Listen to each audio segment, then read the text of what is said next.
Amis lecteurs, amis téléspectateurs, vous avez tous suivi ce qui s'est passé à Kinshasa le lundi 19 septembre 2016, jour qui marque le début du préavis du président Kabila par rapport à la fin de son deuxième et dernier mandat. Et les choses ne se sont pas arrêtées là. Et donc nous recevons aujourd'hui M. Paul Sapou qui va nous parler de l'évolution de la situation et de bien d'autres problèmes qui se posent actuellement en RD Congo. Monsieur Paul Sapou, bonjour. Bonjour, chef Fida. Vous êtes secrétaire général de la FIDH et nous sommes en fait dans vos bureaux de Bruxelles où vous êtes de passage.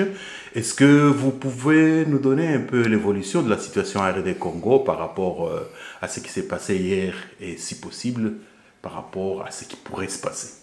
Très bien. Merci beaucoup. La situation est très grave. Très grave.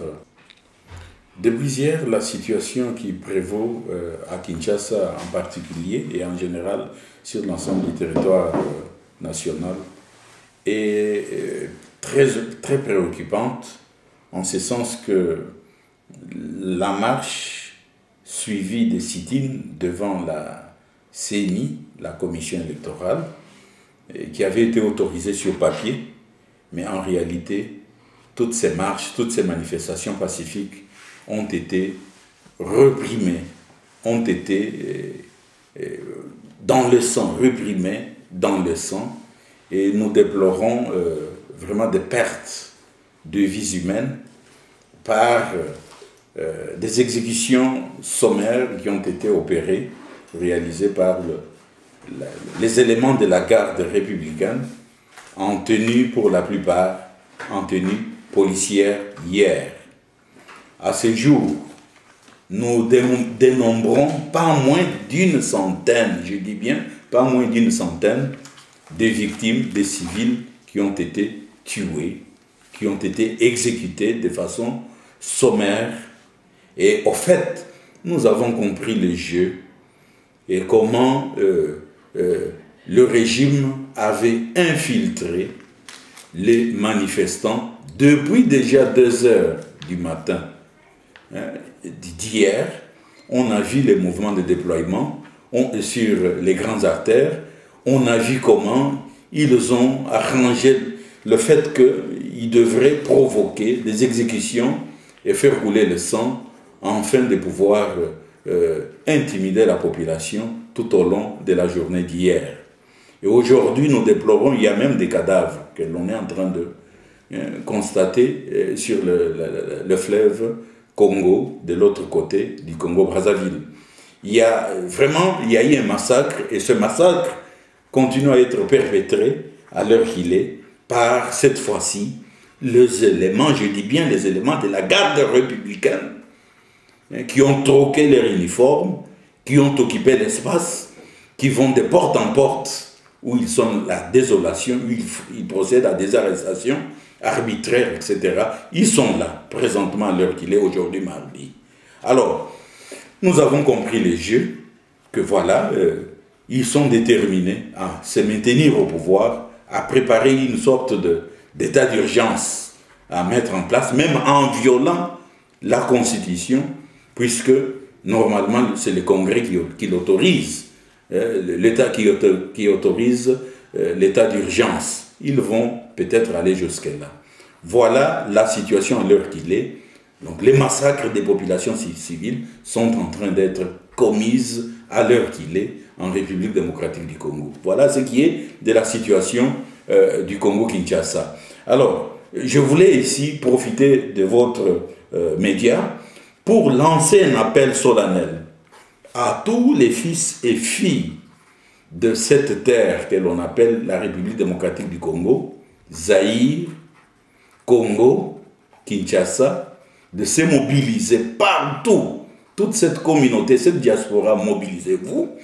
Mettez en place le plus rapidement possible des chaînes de solidarité avec vos frères qui sont au Congo, qui sont en train de subir le pire de leur histoire face à une répression qui n'a pas d'égal que ce que nous vivons actuellement. Pour notre part, nous avons saisi les mécanismes onusiens, aussi bien à Genève qu'à New York, pour demander plus de sanctions. Nous connaissons tous les responsables de la territoriale, les gouverneurs, les maires de toutes ces provincettes-là qui sont de mèche avec le système et qui sèment la désolation. J'en ai parlé à certains d'entre eux. J'ai parlé personnellement avec Kalev. Je lui ai dit ce qu'il attend. Et tant d'autres qui ont évité de me prendre au téléphone, comme les ministres de l'Intérieur et tous ces policiers, ces responsables policiers, qui sèment la désolation. Les sanctions doivent tomber, doivent être renforcées et doivent tomber sur leur tête.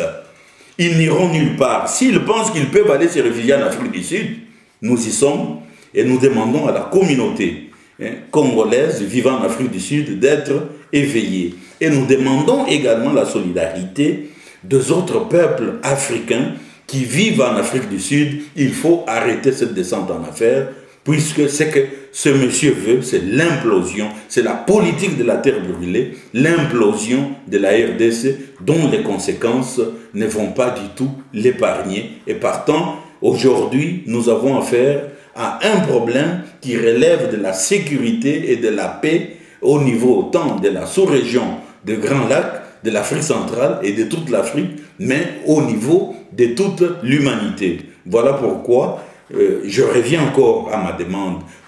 Chers frères, chères sœurs congolais, mettez vite toute affaire cessante des unités, des centres de solidarité avec vos frères, puisqu'ils auront besoin de médicaments, de l'eau, ils auront besoin des unités, ils auront besoin de communiquer.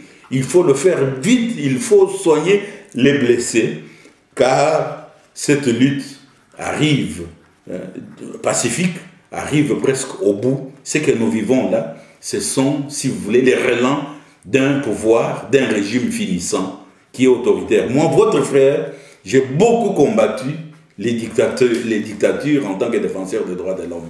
Mais on a une dictature des plus féroces qui n'hésite pas à envoyer à la mort. Mobilisez-vous, organisez l'autodéfense pacifique et consort, et nous sommes là pour vous aider. Voilà le message. J'insiste, je martèle, Bande Konabiso, s'il vous plaît, vous organisez la résistance. Wana, et Bissoa, Bande Konabino, à l'extérieur, à Poto, en Amérique, en Afrique du Sud, en Afrique du Sud, tout s'organiser en Australie. Tout y a une unité, à chaîne de solidarité ou ensemble, batu ya boanya, bakambango, pour tout me kakosali sa bandeko, bazo kufasikoyo, ou bazali kokende devant le front, qu'on soit vraiment répression moko, qu'on soit la victime de la répression moko, d'un pouvoir finissant, d'un pouvoir dictatorial, d'un pouvoir qui est même déjà infiltré par des étrangers. On connaît ces étrangers et nous sommes en train de travailler pour dénoncer cette utilisation des mercenaires qui actuellement sont aux côtés des éléments de la garde républicaine.